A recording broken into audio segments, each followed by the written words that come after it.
Conforme anunciado, a partir de agora, aqui no Jornal Sim, vou conversar com o deputado federal da Vitória. Deputado, obrigado pela sua presença mais uma vez conosco aqui no Jornal Sim. Eu que agradeço, Altemar. Cumprimentar você, também o nosso amigo Michel, que é diretor aqui da TV Sim, e saudar a todos que nos assistem nessa emissora tão importante aqui da nossa região. Bom, são vários assuntos que a gente vai aproveitar para conversar com o deputado federal da Vitória, que tomou posse lá na Câmara Federal em fevereiro deste ano. Primeiramente, deputado, quais foram as primeiras impressões na Câmara dos Deputados? Olha, Altemar, eu estou muito feliz. Eu já imaginava que seria uma missão grandiosa, né, enquanto representante no Congresso Nacional da Sociedade do nosso Brasil, especial do nosso povo capixaba. As impressões são de muitas missões que nós temos, né? O povo brasileiro espera muito dessa legislatura, espera muito do governo federal, e quem representa de fato e de direito mesmo o povo brasileiro são os nossos deputados federais.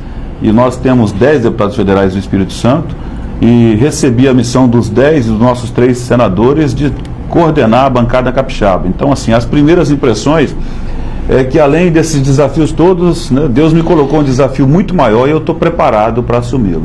Bom, deputado, como é que o senhor avalia, também dando sequência a essa primeira resposta do deputado, como é que o senhor avalia aí o início desse seu primeiro mandato como deputado federal? Olha, a minha passagem pela Assembleia, nesses 3 mandatos, foram 12 anos, que me deu uma certa experiência na convivência com o parlamento. Muitas pessoas chegam a um mandato como representante da sociedade na Câmara Municipal, ou na Assembleia, ou na Câmara Federal, na esperança de fazer execuções de obras, de resolver demandas de forma emergencial. Não, o parlamentar ele representa, ele faz ingerência sobre o governo. E o governo federal é onde nós temos lá o maior potencial de recursos, né? Principalmente de recurso financeiro. De cada R$100 que nós pagamos, R$68 de impostos, eles vão para os cofres do governo federal. Então é de lá que a gente pode ajudar muito o nosso Estado a fazer intervenções importantes para o desenvolvimento e melhorar a qualidade de vida do nosso povo capixaba. Então, assim, eu já me sinto preparado e tenho trabalhado para unir a bancada para que realmente os resultados aconteçam na vida do cidadão. Ok, estamos conversando aqui hoje com o deputado federal da Vitória. Logo após assumir esse seu primeiro mandato como deputado federal, o senhor foi escolhido para coordenar a bancada federal capixaba. Qual a importância dessa escolha, o que isso na prática representa? Olha, Altemar, a coordenação de bancada é um instrumento muito importante, porque o governo federal, ele fala com o coordenador. Eu não estava já na Câmara, né? Cheguei nesse primeiro mandato, como você falou. Então, para mim, assim, foi uma felicidade, foi uma escolha honrosa, não só por ter escolhido o coordenador, mas também por ser escolhido por unanimidade. Todos os 13 votos, né, definindo pela que minha pessoa pudesse estar coordenando. Além da minha felicidade, que eu falei no início dessa nossa entrevista, está também o sentimento de responsabilidade que eu tenho com essa missão. A coordenação da bancada do Espírito Santo, talvez ela possa, assim, não ter o mesmo tamanho das outras bancadas, como o Estado de São Paulo tem mais de 70 parlamentares. Certo. O Estado do Rio de Janeiro tem mais de 50, o Estado de Minas, né, tem mais de 50 também. Mas lá tem uma diferença. A quantidade, ela não está na mesma linha da qualidade, porque até hoje, já passaram-se 4 meses, e essas bancadas que são as maiores, e muitas outras também de vários estados, não conseguiram fazer uma reunião sequer. Não se encontraram e muito menos conseguiram escolher uma coordenação de bancada. Enquanto isso, a bancada capixaba já se reuniu por dezenas e dezenas de vezes, e muitas dessas reuniões foram sentadas na frente do governo federal com determinados ministros para tratar de obras que estavam paralisadas, dinheiros que estavam travados no governo federal para a saúde, para a educação, para o desenvolvimento, e tantas obras grandes que nós conseguimos avançar com a bancada unida. Porque quando você se coloca, né, os 13 parlamentares na frente de um ministro e o governador do estado está junto, não tem nada que deixa dúvida de que aquela obra é uma obra prioritária. Então a bancada do Espírito Santo, ela já tinha um encaminhamento nessa linha de união, mas agora ela tem demonstrado uma unidade que ela tem sido comentário em todo o Brasil. Não tem um ministro do governo federal que não fala da bancada do Espírito Santo como exemplo de unidade. Reunir ali todos os deputados federais, os senadores, é uma questão de 100%, né? Uma espécie de pressão aí para com o governo, é claro, aí. Não só pressão, mas convergência, né? Exatamente. Você mostra que você não está lá enquanto deputado estadual pedindo uma obra, uma ação que seja de interesse do parlamentar, individual, não é coletivo, é o Espírito Santo pedindo aquela obra para a nossa sociedade capixaba. Nessa questão aí, como coordenador da bancada, deputado da Vitória, qual a avaliação o senhor faz aí desses 4 meses, né? Também dando um gancho aí dessa sua resposta, o que de positivo pode ser destacado da atuação dos nossos parlamentares no que diz respeito à atuação conjunta, conforme o senhor acabou de citar esse exemplo agora aí? Olha, o que nós estamos fazendo? Eu, enquanto coordenador, nós criamos o instrumento da delegação. Se aquele tema ele tem afinidade com o parlamentar, né, com o deputado federal, com o senador, nós elegemos aquele parlamentar para cuidar daquele tema. E depois nós definimos juntos a conclusão desse assunto. Se é de uma região dele, ou se é de uma categoria, de uma instituição, assim, então fica criado esse instrumento da delegação. Isso fez com que nós tivéssemos vários avanços. Vou citar alguns aqui. Logo quando nós chegamos, os importadores e exportadores do Espírito Santo, que geram emprego, geram renda, estavam preocupados com um decreto que foi publicado no dia 28 de dezembro de 2018, no governo passado, mas que suspendia a capacidade do Espírito Santo de importar e exportar produtos alimentícios derivados de animais. Nós conseguimos, semana passada, a ministra já retirou esse decreto com um novo decreto e hoje, assim, 50 milhões de reais que estavam comprometidos com essa transação de importação e exportação, hoje nós conseguimos vencer. Como? Com o esforço da bancada. Inclusive, no início desse trabalho da bancada, juntamente com o Ministério, o jornal, inclusive, acompanhou também a situação, colocou aqui, é o início do trabalho, né, buscando aí resolver essa situação aqui para o Estado. Pode dar sequência. O deputado Paulo Folleto, que está licenciado, secretário de Agricultura, esteve conosco lá também, o governador esteve conosco, mas nós tivemos no ministro da Infraestrutura para tratar da ordem de serviço da 447, que já foi dada, que já está em andamento. É uma rodovia muito importante, que liga a BR-101, ali onde tinha aquela fábrica da Braspérola, até o porto de Capoaba. É um pouco mais de 4 quilômetros, mas uma obra que vai... Só desapropriações, ela tem 700 e poucas áreas para desapropriar, mas ela vai dar desenvolvimento para a região do porto. Uma outra obra que nós inauguramos foi o contorno de Conha, que está sobre a concessão da Eco 101, mas tivemos aqui a presença do ministro que veio e fez o compromisso de continuar acompanhando a obra da Eco 101, sobre a rodovia 101. Também tivemos o compromisso dele de dar celeridade na obra do contorno do Mestre Álvaro, que semana passada nós estivemos lá presente com o prefeito de Serra, com os deputados federais, com o governador do estado, e a tão sonhada obra do contorno do Mestre Álvaro foi dada ordem de serviço. São 300 milhões de reais. Conseguimos viabilizar recursos para a saúde, dentre tantos que nós conseguimos fazer com que o Ministério liberasse, a bancada atuou. Eu cito os 24 milhões do Hospital Materno Infantil do município de Serra. Também conseguimos, junto com a bancada, tratar interesses do Espírito Santo em recursos que estavam atrasados para assistência social. Está sendo feito um levantamento para todos os hospitais filantrópicos que o governo repassa, e o que tiver de dívida, o ministro Mandetta vai tratar conosco, né, enquanto coordenador de bancada. Enfim, essas ações mostram como que a bancada do Espírito Santo não está perdendo tempo.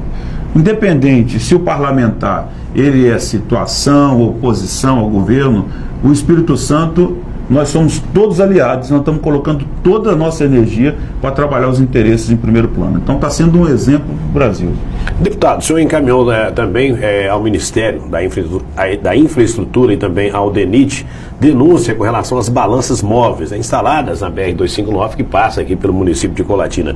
Quais são essas irregularidades detectadas nos equipamentos e o que foi resolvido com relação à denúncia? Olha, as informações que eu tenho é que existe um conluio aí. Tem um negócio muito estranho nessa empresa que presta serviço aí para aferir o peso das cargas. Aqui nós temos uma balança aqui no Colúmbia, tem uma balança no município de João Neiva, ali no Trevo. Próximo Todo mundo Trevo, que passa ali na 259 vê aquela balança. O que eu recebi foi várias fotos de pessoas que fizeram as fotos na balança naquele terreno irregular. Uma balança nunca pode estar num terreno que não seja totalmente plano. Desnivelado. Porque né? o nível, né, se tiver desnivelado, naturalmente o peso não vai ser o mesmo. Mas mais do que isso, Altemar, eu recebi várias pesagens de caminhoneiros que pesavam na saída, davam peso. Chegava lá, tinha 5.000 quilos a mais. Quando chegava no destino, estava no mesmo peso do início, mas ele tinha tomado a multa. Mas não foram 1, 2, 10, não. Recebi mais de 100. Né? Isso prova que está errado. Então eu fiz um documento oficial, encaminhei ao DENIT, cobrei que fizesse uma nova aferimento. Eles mandaram para o Inmetro, que é o órgão federal que faz avaliação e aferimento das balanças, mandaram para o IPEM, que é o órgão estadual, que está sendo feita a diligência, mas levei para o ministro Tarcísio Freitas, que é o ministro da Infraestrutura, para que ele também tomasse as suas providências. Ele me pediu um tempo, esse tempo agora termina nesse início do mês de maio. Eu acredito que, se tiver irregularidade, vai suspender o contrato. Suspendendo esse contrato, eu vou cobrar que apure quais são essas irregularidades, porque me informaram, e eu acredito, das informações que eu tenho, que a balança que está lá não é a mesma que está no edital de contratação. Então isso é um crime.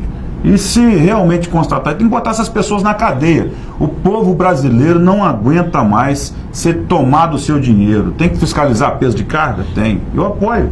Seria feito da maneira correta, né? O que está em cima da lei. Mas você não pode botar uma empresa que vai tomar dinheiro do povo, do cidadão que está trabalhando, o trabalhador ali, o caminhoneiro, que está com peso abaixo, e todo dia tem uma fábrica de multa que ele não aguenta mais. Então eu denunciei na tribuna da Câmara. E, assim, quero saber quem é que vai estar certo e quem vai estar errado, mas eu vou buscar quem está certo nisso, eu vou buscar a justiça em relação a isso. Não tem medo de ameaças, como já tem chegado algumas coisas aqui pra gente, mas nós vamos defender o povo brasileiro, que esperava muito que tivesse alguém que pudesse falar a verdade lá na Câmara Federal. Bom, nós estamos acompanhando a situação e, é claro, trazendo sempre que os detalhes e as novidades para o nosso telespectador. Deputado, o assunto é claro que é falado hoje em praticamente todo o país, a questão da reforma da Previdência, né? A Câmara está em processo de discussão dessa reforma. Qual o posicionamento do deputado com relação a esse tema? Altemar, esse é um tema que a gente precisa conversar muito sobre ele, sabe por quê? Porque a responsabilidade de cada um parlamentar, ela vai passar agora sobre a sua relação com o povo brasileiro. O mais fácil que tem é você falar que está do lado da população, que não vai votar a reforma da Previdência. Olha, cada parlamentar é uma instituição e ele deveria conversar na sua casa, no seu trabalho, na escola, na imprensa, que está me dando a oportunidade aqui, de explicar a necessidade de fazer uma reforma da Previdência no Brasil. É necessário, que se não fizer, o Brasil está insolvente. Aquele cidadão que pensa que vai manter a sua Previdência, daqui uns dias, não é muito tempo não, uns 30, 40 anos, talvez 50, o seu filho, o seu neto não tem dinheiro nenhum para receber. Porque hoje vai entrar em colapso o nosso Brasil. E você não precisa ser especialista em economia, basta você avaliar a dívida do Brasil, o passivo que ele tem e quanto que o governo federal coloca do próprio orçamento anualmente para complementar o rombo da Previdência. Se ele souber disso, aí ele já vai entender que alguns parlamentares vão para a tribuna da Câmara emocionar o povo brasileiro, falando que não pode tirar direito, que não pode mudar. Se não mudar, com a expectativa de vida do povo brasileiro hoje, daqui uns dias ninguém recebe mais. É lógico que eu defendo preservar direitos. Se você trabalhou a vida toda, você tem um ano para se aposentar, você mudou a reforma, votou a lei, sancionou, promulgou, você vai trabalhar mais 10? Eu acho que não é justo. Então tem que se mudar. Essa regra de transição, ela está muito dura. O nosso partido e eu individualmente defendo que muda. Também defendo que tem que ter um tratamento diferenciado para o trabalhador rural. Os nossos educadores, professores também estão sendo penalizados nessa reforma. A gente está discutindo um formato de uma transição melhor, principalmente para as mulheres. Algumas mudanças nesse projeto, né? E as pessoas que estão, né, sobre a regra, não só da Previdência, mas também da assistência, que é o BPC. Né? Você não pode, o benefício da prestação continuada, você não pode mudar de uma hora para outra reduzindo de um salário mínimo, que já é muito pouco, você não consegue viver com salário mínimo no Brasil, reduzir para R$400. Então, acredito que nós, com o movimento que os partidos que estão apoiando já fizeram, a gente vai ter esse texto mudado e retirado, né, o benefício da prestação continuada, para que, no mínimo, essa pessoa continue recebendo o salário mínimo e no seu tempo ideal. Então, acho que nós vamos ter um avanço, e nos últimos 15 anos já é a terceira reforma da Previdência, que tem que continuar sendo feito, talvez em passos a passo, mas o Brasil, ele tem que dar um sinal para o mundo, porque lá fora, muita gente quer empreender no Brasil, mas ele não faz o dever de casa. E o principal dever de casa hoje é a reforma da Previdência.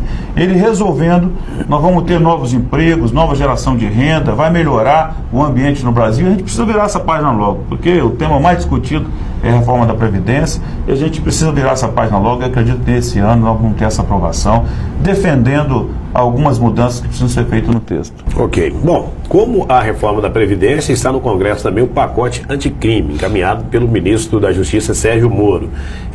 O deputado é a favor do que o ministro está propondo? Eu achei que ele ia mandar um texto até mais robusto, que ia penalizar mais os bandidos do nosso Brasil. Faltou mais, então está muito tímido ainda, perto do que eu esperava. Você conhece, né, como é que é a minha atuação em relação a quem comete crime, ainda mais quem comete homicídio, ainda mais quem junta pessoas, né, que se organizam, criando organizações criminosas no Brasil para tomar patrimônio, para tomar a vida do nosso cidadão que paga o seu imposto, gostaria de caminhar com tranquilidade, sair de casa e voltar. Então esse cidadão não tem que ter vez para ele, não. Tem que ter lei dura, pesada, cadeia.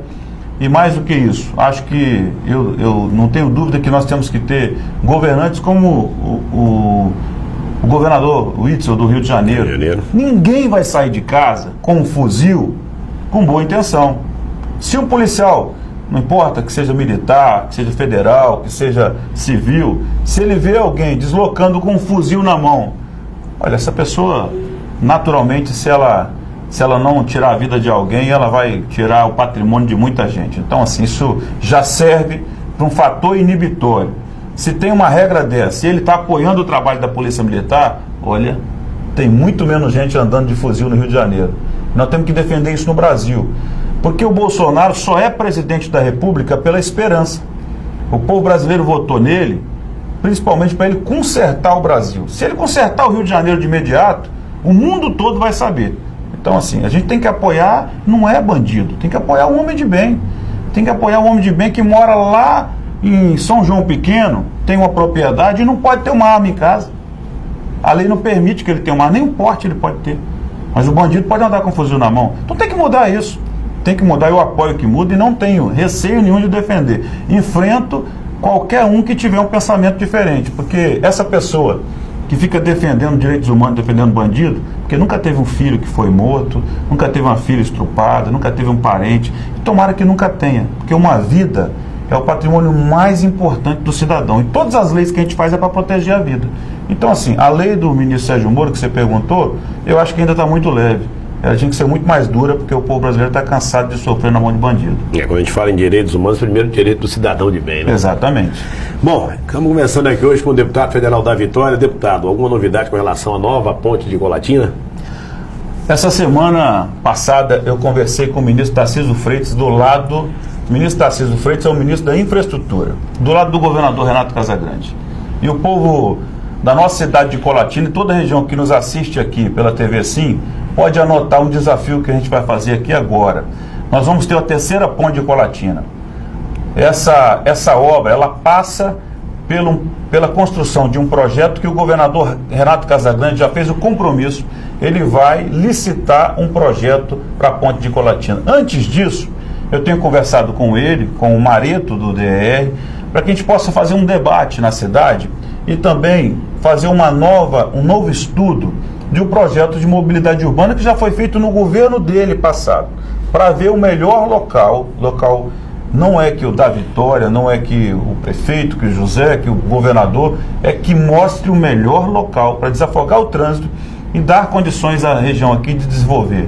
Já a terceira ponte, a necessidade dela já é muito antiga, mas agora, com o ambiente favorável que a bancada tem, com a relação que eu e os outros parlamentares nós criamos com o Ministério da Infraestrutura e com a nova com o novo momento que o Brasil vai viver, com muito dinheiro que vai entrar, que ele tem feito várias concessões, só nesses 4 meses o ministro conseguiu fazer mais de 150 assinaturas de concessões e terceirizações de obras no Brasil. E o Espírito Santo também vai ganhar com isso. Eu mandei ele fazer um cálculo rápido, mesmo sem ser um cálculo técnico oficial, mas pela experiência dele, que conhece todos os modais de transporte no país, conhece todo o país, ele falou que uma ponte dessa, eu achava que custava mais de 200 milhões de reais. Fica entre 90 e 100 milhões. A bancada federal vai colocar uma emenda impositiva, coletiva, de bancada, para que nós possamos contemplar a ponte de Colatina no seu tempo ideal. Eu vou ser parceiro de todo parlamentar no primeiro, segundo e talvez terceiro ano, para apoiar as emendas de outras regiões, de outras necessidades, mas tenho conversado com todos, porque o tempo para fazer um projeto do governo do Estado vai estar sendo conduzido ali para 2020, 2021, esse projeto possivelmente vai estar pronto. 2021, nós contemplamos uma emenda de bancada para 2022, já dá ordem de serviço, porque é um projeto complexo. Acredito que um projeto como esse deve ficar em torno de 3 a 6 milhões, só o projeto, e uma obra dessa em aproximadamente 100 milhões de reais. E o governo do Estado também tem recursos para se entrar agora, o governador deu muita sorte, assinou o contrato com a Petrobras e está recebendo de 2016 a 2019 a parte que compete a ele, né, dos royalties de petróleo da região lá de Jubarte, que está sendo extraído petróleo, está recebendo 1 bilhão e 500 milhões. Parte disso tem que vir para a Colatina, não é verdade? Com certeza. O deputado estadual daqui da cidade também comentou sobre isso, o deputado federal Paulo Folheto. Então essa é uma obra de todos, mas a bancada federal é aonde vai se viabilizar o recurso, porque é no governo federal que tem o dinheiro. E nós, momentaneamente, estamos lá com prerrogativa de votar o orçamento.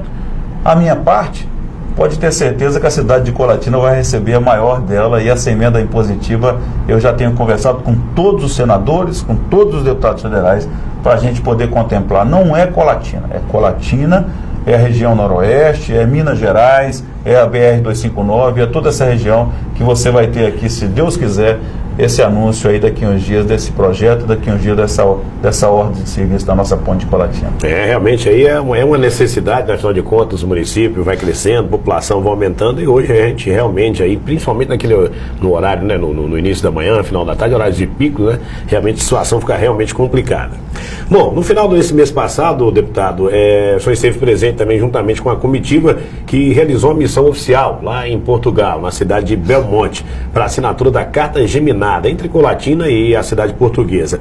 O que isso representa para o município colatinense, né? E o que podemos esperar de positivo com relação a essa agenda? Olha, que bom que você tocou nesse assunto. Não só Colatina, mas o Espírito Santo. Colatina foi a primeira cidade fora do eixo em que o descobridor Pedro Álvares Cabral, no Brasil, ele fez as suas inserções. Logo após rezar a primeira missa, foi quando eles pisaram no nosso país, no dia 26 de abril de 1500, que é a data que a cidade de Belmonte, que ele viveu, comemora lá o aniversário da cidade. Então, para eles vivem a história e vivem essa relação com o nosso povo brasileiro. Vocês precisam saber, o nosso povo capixaba, a cidade de Colatina, que os 2 primeiros alunos, né, que fazem a melhor redação, a cidade, que é pequena, tem 7 mil habitantes, pagam a passagem desses alunos para vir para o Brasil, para conhecer a história do desenvolvimento do Brasil. Esse valor, ele tem que ser recíproco. O prefeito de Colatina, Serginho Meneghelli, foi convidado, foi homenageado, assim como eu também. Eles alcançaram que Colatina tem um deputado federal, né, nós temos 2 aqui, um licenciado nesse momento, e me homenagearam, até pela intenção que eu já tinha mostrado, de ajudar aquela região a ter um escritório representando lá o nosso consulado brasileiro, para que os quase 5 mil de brasileiros que estão naquela região ali, de Belmonte, Alentejo e outras cidades vizinhas, possam ter facilidade, porque senão eles têm que ir em Porto, ou tem que ir a Lisboa para tratar dos seus assuntos documentais para poder viajar para o Brasil. Então é um grande passo que eles estão dando. Encontraram em mim esperança. Já conversei com o ministro das Relações Exteriores, tenho uma agenda com ele para a semana que vem para ajudar nessa missão. Por quê? Além do prefeito, do deputado que esteve lá, né, e eles nos convidaram, nos receberam com muito carinho, tiveram vários outros empresários. Pode ser uma relação que a cidade está fazendo com a visão do prefeito, com essa região, até para trocar experiências empresariais e gerar novas oportunidades de renda aqui, com novos empreendimentos, talvez importações e exportações dos produtos daquela região, mas mais do que isso, o que me encantou foi a cultura do povo português. Eles cuidam dos brasileiros com muito carinho, né? Apesar de nós sermos um pouco mais ousados, eles chegaram aqui, hoje nós temos milhões e milhões de habitantes a mais do que eles, mas eles têm a gente como filho e tem uma demonstração de carinho. Então eu me senti muito acolhido e vou lutar para que a gente possa ajudá-los a ter uma relação muito mais próxima, não só no documento com a carta geminada, mas também nas nossas relações pessoais. Ok, estamos conversando aqui com o deputado federal da Vitória. Deputado, também o senhor, né, pode fazer agora aqui para a gente uma avaliação. Foi um aliado de primeira hora do governador Renato Casagrande. Como é que o senhor avalia também esses primeiros meses de trabalho no governo do estado? Olha, eu acredito que tomei a decisão correta, né? O governo passado já tinha dado a contribuição dele e acho que os erros do governo passado estavam mais na falta de relação com o povo, porque um governo não pertence ao governante, não pertence aos seus aliados, pertence ao povo. E quando você tem sensibilidade de ouvir os interesses do cidadão, quais são as prioridades, a gente consegue avançar. A exigência do nosso cidadão, ela tem que ser compreensível, porque falta tanta coisa. O servidor público quer ser atendido com aumento de salário imediato, a gente quer trabalhar melhoria na saúde, exige que tenha uma melhor segurança. Então, um governante, ele tem que respeitar essa cobrança do cidadão, tem que analisar o que ele tem em relação ao orçamento de governo, porque ele tem que ter responsabilidade, não é sair fazendo, ele tem que fazer e conseguir cumprir, e precisa planejar o seu governo. Eu tenho visto isso no governador Casagrande, mesmo com a ansiedade do nosso povo capixaba, eu acredito que ele vai dar uma demonstração de muita habilidade na gestão, pela experiência que ele já teve no governo passado. E tem uma coisa que é primordial, é a acessibilidade, o respeito às instituições, e ele tem feito isso com a Assembleia Legislativa, com a bancada federal, com o Poder Judiciário, com as outras instituições que também precisam interagir com o governo do estado. Nós temos muitas outras conquistas e o governador vai ser sócio dessas com a gente. Eu não falei, mas vou anunciar aqui. Acho que pouca gente já ouviu sobre isso, mas no decorrer dos próximos meses, talvez agora em junho, o ministro Tarcísio Freitas vai vir aqui para anunciar um outro grande investimento. É a EF-118, uma ferrovia que vai ligar Cariacica até Ubu. Essa ferrovia, o projeto dela é ligar até o Rio de Janeiro. Mas, inicialmente, o primeiro trecho de 90 quilômetros vai ajudar muito o desenvolvimento do nosso estado. Então, assim, são conquistas em que a participação do governador junto com a bancada tem feito colocar o Espírito Santo em primeiro plano. Se a gente não tivesse nessa unidade, não era o Espírito Santo que ia receber esse recurso do governo federal com investimentos da nova concessão da Vale, da rodovia Vitória, da ferrovia Vitória-Minas. Avaliação positiva, então. Muito positiva do governo do estado, junto com as outras instituições, inclusive com a nossa, com a bancada federal. Bom, vamos falar agora do governo federal, né? Qual a sua avaliação também, deputado, com relação aos primeiros meses aí do governo do presidente Jair Bolsonaro? É uma condução que ele tem que fazer, assim, pedir a Deus que dê para ele muita paciência, né, muita resiliência, porque é um desafio muito grande que o governo federal tem. O passivo do povo brasileiro é enorme. Eu peço a Deus que me dê lucidez a cada dia. Eu nunca tive do lado do governo do PT. Mas o governo do PT promoveu avanços para o Brasil. Se você for lá em Piauí, no Maranhão, só quem tem uma cisterna hoje na sua casa é que sabe da importância do governo na vida deles. A pessoa que recebe um Bolsa Família que sabe da importância do governo na vida deles. O que o governo tem que fazer agora é avançar no social, melhorar o que está posto, mas tirar, né, fechar a torneira da corrupção. Se a pessoa recebe um Bolsa Família, essa pessoa tem que ter os critérios para receber o Bolsa Família. Não pode ser um vereador, como a gente tinha esposa de vereador, vereador recebendo lá no Maranhão, no Piauí. Não pode ser um empresário recebendo. Não pode ser um cidadão que precisa muito de um pedaço de terra para plantar a sua terra, mas as pessoas que estavam aí no movimento do Sem Terra, eles tinham 10, 20, 30, 40, 50 terrenos, alguns, e vendiam esses terrenos. Era um negócio. Então tem que entrar um governo agora para acertar isso. Olha, o pescador que ficou sem pescar no Rio de Janeiro, com o rompimento da barragem de Mariana, quem não partiu o coração, nós que somos daqui de Colatina, com isso? Mas na lista de pescadores tinha mais uns 30% que nunca pescou. Esse governo está fazendo isso. Você acha que ele vai encontrar facilidade em cortar o dinheiro da corrupção? Em Minas Gerais. Em Minas Gerais, agora, mas no Rio Espírito Santo também. Pois suspendeu em todo o Brasil aquele que não prova que é pescador. Exatamente. E tem que tirar. Ele ainda está perdoando, tinha que botar na cadeia. Ele está perdoando, tinha que botar na cadeia. O cara que invade uma terra que tem uma fazenda, tem que botar ele na cadeia. É isso que o povo brasileiro não quer mais. E o presidente Bolsonaro só ganhou a eleição por conta disso, porque ele falou que ia enfrentar isso. E está enfrentando. É lógico que quem se beneficiava disso está fazendo um movimento muito grande contrário. Ele está tendo um desafio agora. Não sei qual é a ideia, a profundidade da ideia em relação ao investimento na educação. Eu apoio que ele mantenha o dinheiro para as nossas instituições federais. Mas vou apoiar o governo se eu identificar que alguma dessas instituições federais, algumas faculdades, possam não estar utilizando o dinheiro correto. Porque está faltando dinheiro para tudo e aí você vê algumas pessoas gastando dinheiro na onde não é prioridade. Então, assim, eu não tenho todas as informações, mas vou buscar e vou apoiar o governo naquilo que é a sangria do dinheiro do povo.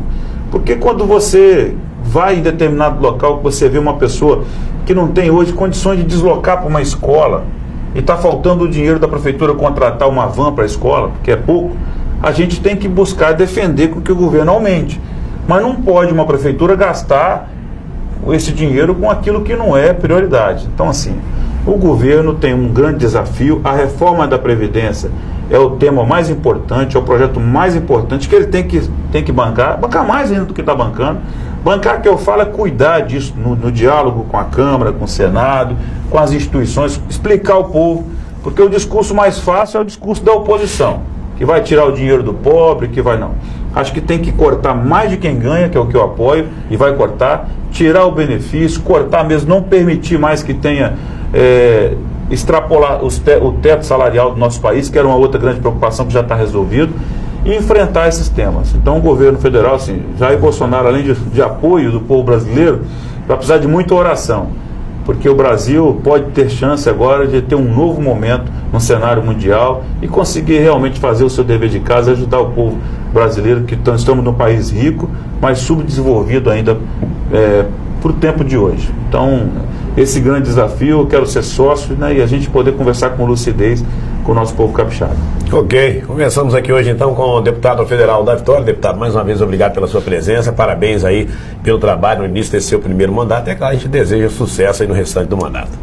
Eu que agradeço e contem sempre conosco aqui. De vez em quando eu vou estar aqui do seu lado, não, Altemar? O convite já está feito aí para sempre que tiver oportunidade para trazer informações importantes para a população. Muito obrigado. Estaremos sempre aqui na nossa cidade querida. Ok, obrigado. Bom, e com essas informações nós chegamos ao final de mais um Jornal Sim. Obrigado também pela sua companhia e até a nossa próxima edição. Até lá.